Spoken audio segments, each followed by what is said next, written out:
Un an plus tard, est-ce qu'Emmanuel Macron peut encore être le président du calme et de la concorde, Charlotte Dornelas? Mais c'est très difficile. En fait, Emmanuel Macron, il a été pris au piège de son propre discours, je pense. C'est-à-dire qu'en 2017, il s'est présenté comme candidat à l'élection présidentielle. Vous savez, la campagne présidentielle, c'est le moment où précisément il y a des différents, on va dire, programmes, donc des clivages politiques qui s'expriment, et ensuite les Français font leur choix.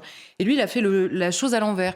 Il a expliqué qu'il voulait être le candidat, et donc le futur président, du dépassement des clivages politiques. Il ne croyait plus en l'existence même des clivages, et il disait, j'irai sur le terrain de l'efficacité, de ce qui est bon pour ce pays, et donc finalement qui est contre moi et contre l'efficacité nécessaire au bon déroulement de ce pays. Et puis Emmanuel Macron, président, a pris des décisions. Il s'est rendu compte que quand on prend des décisions et quand on les teinte ou quand elles sont politiques, ou quand on les teinte, ou quand on les idéologise à ce point, comme la réforme des retraites, qui dans d'autres pays n'est qu'une réforme technique, quand on la charge d'un poids politique à ce point, eh bien, il y a des gens qui ne sont pas d'accord. Et il ne sait pas gérer ce désaccord parce qu'il ne l'intègre pas dans Mmh. dans son logiciel politique, lui-même, qui est d'ailleurs très dépolitisé en réalité.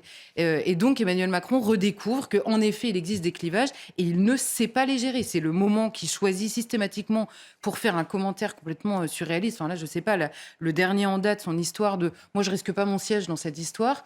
Je ne sais pas si cette phrase est vraie, mais elle est surréaliste, cette phrase. C'est-à-dire que, voilà, vous Rapporté pouvez... par nos confrères du Monde, je le dis C'est aux ça. téléspectateurs, et ce sont des proches d'Emmanuel Macron de l'Élysée qui auraient transmis ces C'est ça, qui informations aurait transmis ces à nos informations qui ne sont pas journalistes. en tout cas démenties, hein, à Non, l'heure qu'il est. aucun démenti. Et d'ailleurs, dans les interviews d'Emmanuel Macron qui sont relues par l'Élysée, il y a parfois des phrases complètement dingues qui passent et que le président assume.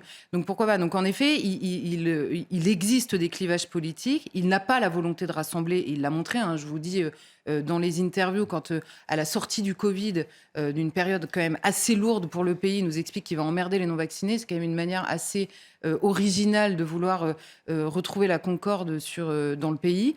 Donc on sent qu'il n'arrive pas à gérer cette question-là. Et en effet, le rassemblement vraiment des Français n'est pas tellement son ambition. D'ailleurs, il nous l'a dit sur cette réforme. Mmh. Comment dire, l'ambition, c'est le financement, attirer des financements en France. Et bon, les Français sont un peu anecdotiques dans cette histoire. Je dirais qu'il a rassemblé un monde politique entre le PS finalement et anciennement l'UMP, devenu les LR, pardon. Il a rassemblé dans ces deux mouvements des gens qui étaient déjà d'accord précédemment sur l'essentiel de la politique à mener. Vous savez, quand on parlait depuis des années du cercle de la raison, c'est-à-dire des gens qui s'entendent dans le cadre politique tel qu'il est pensé même sur la question, par exemple, européenne, qui est un des énormes clivages avec les deux autres blocs aujourd'hui en présence dans le monde politique. Et donc, il y a des ententes possibles. Regardez le ministre aujourd'hui du Travail qui porte cette réforme que toute la Mmh. gauche accuse d'être de droite, qui a fait tout son parcours au PS et qui probablement, dans un monde où Emmanuel Macron n'aurait pas existé, aurait été vent debout devant cette réforme. Donc il y a des choses qui même politiquement, sont incompréhensibles, que les électeurs ne comprennent pas, mais qui sont portées dans le monde politique déjà de manière, on va dire, de manière clanique, beaucoup plus que politique, vraiment, depuis des années. Il a clarifié, on va dire, des ententes qui étaient transpartisanes. C'est Il y a des gens qui vivent comme une violence, le fait de ne pas pouvoir s'exprimer, on en parle tout le temps, l'absence de représentation, etc. Simplement, il faut discerner, dissocier la question de la violence symbolique qui peut s'exercer et avoir des conséquences très pratiques dans la vie des gens, et la question des gens qui saccagent ici une permanence et ailleurs des voitures, etc. D'ailleurs, on a appris ces jours derniers que ceux qui saccageaient et qui avaient été arrêtés étaient principalement des militants qui venaient de pays étrangers européens. Donc, en l'occurrence, pas des gens pour qui le système politique français est violent de quelle manière que ce soit. Et donc, aller en permanence relativiser, on va dire, des violences qui sont, entre guillemets, dans son camp. C'est-à-dire que je ne dis pas que ce sont des adeptes de Jean-Luc Mélenchon, mais il se trouve que là, en l'occurrence, s'il y a deux camps dans cette histoire, les violences sont plutôt de ce côté-là du manche, on va dire.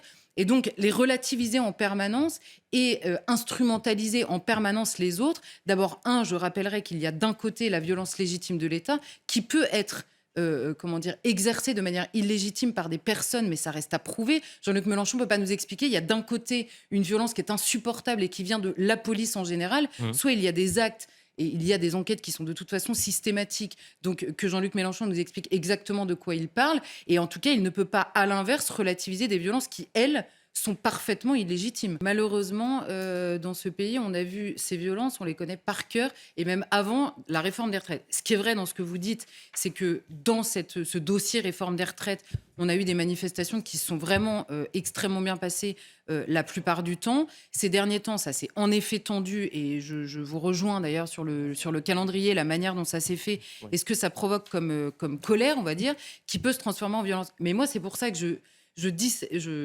dissocierais, on va dire, dans cette séquence, l'inquiétude réelle.